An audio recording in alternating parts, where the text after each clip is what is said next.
ನಾನು ಈ ಕಾರ್ಯಕ್ರಮಕ್ಕೆ ಮಾಜಿ ನೀರಾವರಿ ಸಚಿವರನ್ನ ಆಹ್ವಾನಿಸಿದ್ದೆ,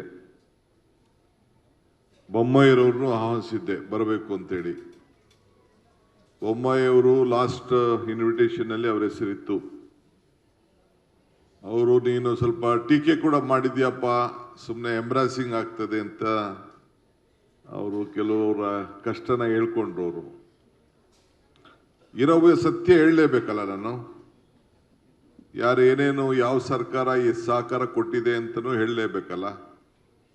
ಅದನ್ನು ಕೆಲವು ಈ ಒಂದು ನನ್ನ ಪುಸ್ತಕದಲ್ಲಿ ಬರೆದಿದ್ದೇನೆ.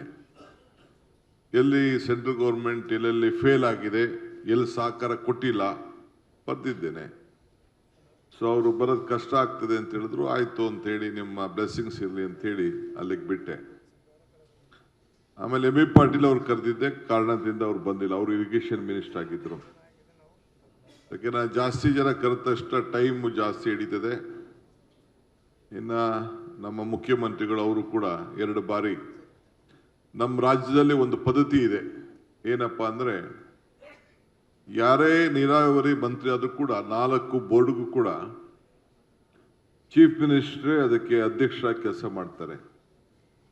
ಸೊ ನಾನು ಮಂತ್ರಿ ಇದ್ರೂ ಕೂಡ ಪ್ರತಿ ಒಂದು ಡಿಸಿಷನಲ್ಲೂ ಕೂಡ ಮುಖ್ಯಮಂತ್ರಿಗಳು ಮೇಜರ್ ಡಿಸಿಷನ್ಸ್ ಅಲ್ಲಿ ಭಾಗಿಯಾಗಿರ್ತದೆ. ಸೊ ಅವರೇ ಇದನ್ನು ಬಿಡುಗಡೆ ಮಾಡಬೇಕು ಅಂತೇಳಿ ಅವ್ರ ಕೈಲಿ ಇವತ್ತು ಬಹಳ ಸಂತೋಷದಿಂದ ಬಿಡುಗಡೆಯನ್ನ ಮಾಡಿಸಿದ್ದೇವೆ. ನನ್ನ ಕರೆಗೆ ಹೂಗುಟ್ಟು ಬಂದು ಮುಖ್ಯಮಂತ್ರಿಗಳು ಬಂದು ಈ ಒಂದು ನೀರಿನ ಹೆಜ್ಜೆಯನ್ನು ಬಿಡುಗಡೆ ಮಾಡೋದಕ್ಕೆ ಸರ್ಕಾರದ ಎಲ್ಲ ನನ್ನ ಸಹೋದ್ಯೋಗಿಗಳ ಪರವಾಗಿ, ಶಾಸಕರ ಪರವಾಗಿ, ನೀರಾವರಿ ಇಲಾಖೆಯ ಎಲ್ಲ ನನ್ನ ಸಹೋದ್ಯೋಗಿಗಳು, ಸಿಬ್ಬಂದಿಯವರು, ಇಂಜಿನಿಯರ್ಸ್ ಎಲ್ಲರ ಪರವಾಗಿ ಅವರಿಗೆ ನಾನು ತುಂಬ ಹೃದಯದ ಅಭಿನಂದನೆ ಸಲ್ಲಿಸಲಿಕ್ಕೆ ಬಯಸ್ತಾ ಇದ್ದೇನೆ. ನೀರು ನೀಲಿ ಬಂಗಾರ. ಈ ಜವಾಬ್ದಾರಿಯನ್ನ ನಾನು ಹಿಂದೆ ಸಿದ್ದರಾಮಯ್ಯನವರ ಕಾಲದಲ್ಲಿ ಪವರ್ ಮಿನಿಸ್ಟರ್ ಆಗಿದ್ದೆ, ಅಂದರೆ ಇಂದಿನ ಸಚಿವರಾಗಿದ್ದೆ.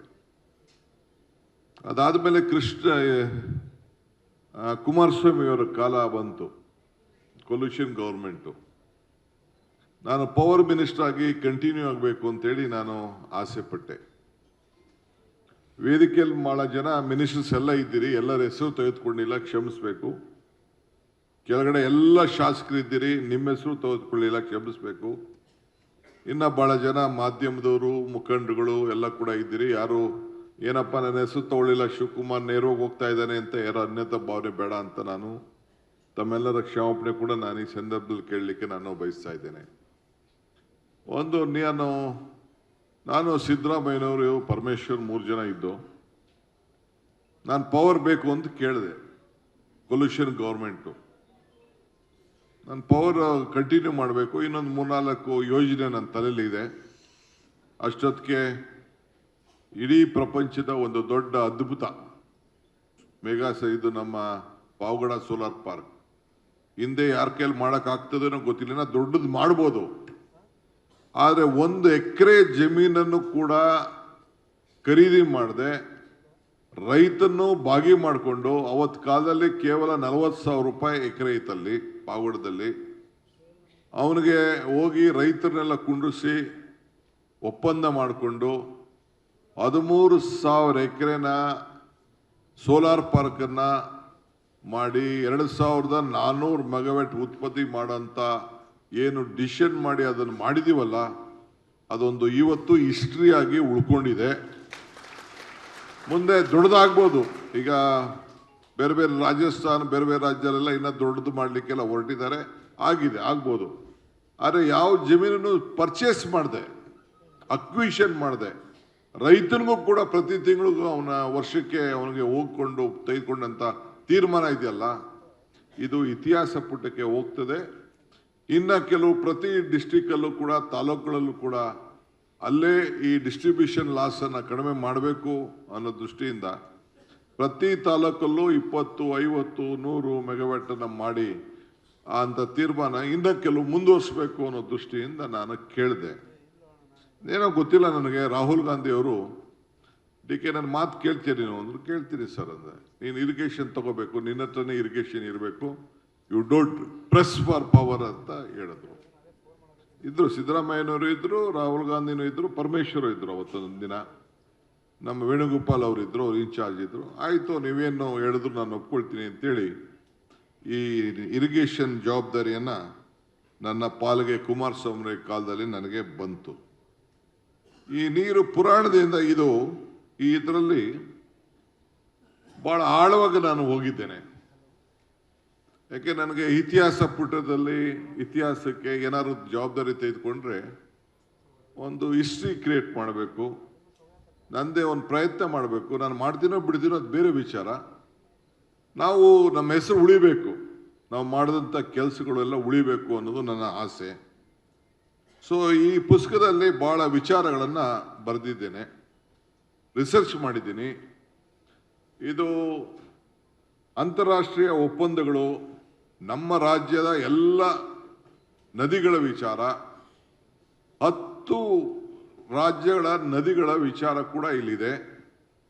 ಇಲ್ಲಿ ದೇವೇಗೌಡರು ತೆಗೆದುಕೊಂಡಂಥ ತೀರ್ಮಾನ, ಒಪ್ಪಂದ, ಆ ಯಶಸ್ಸು ಅದು ಕೂಡ ಇಲ್ಲಿ ಬರೆದಿದ್ದೀನಿ. ನಾನು ಪೊಲಿಟಿಕ್ಸ್ ಮಾಡೋಕ್ಕೆ ಹೋಗಿಲ್ಲ ಇಲ್ಲಿ, ನನಗೆ ಅವಶ್ಯಕತೆ ಇಲ್ಲ. ದೇವೇಗೌಡರನ್ನು ಇಲ್ಲಿ ನಾನು ಅಭಿನಂದಿಸಿದ್ದೀನಿ. ಅವ್ರ ಕಾಲದಲ್ಲಿ ಏನು ಡಿಸಿಷನ್ ಆಯಿತು, ಇಂಟರ್ನ್ಯಾಷನಲ್ ವಾಟರ್ ಡಿಸ್ಪ್ಯೂಟು, ನಮ್ಮದು ಮತ್ತು ಪಕ್ಕದ ದೇಶದ ಒಪ್ಪಂದ ಏನಿದೆ ಅಂತ ಕೂಡ ಇಲ್ಲಿ ನಾನು ಬರೆದಿದ್ದೇನೆ ಇದನ್ನು.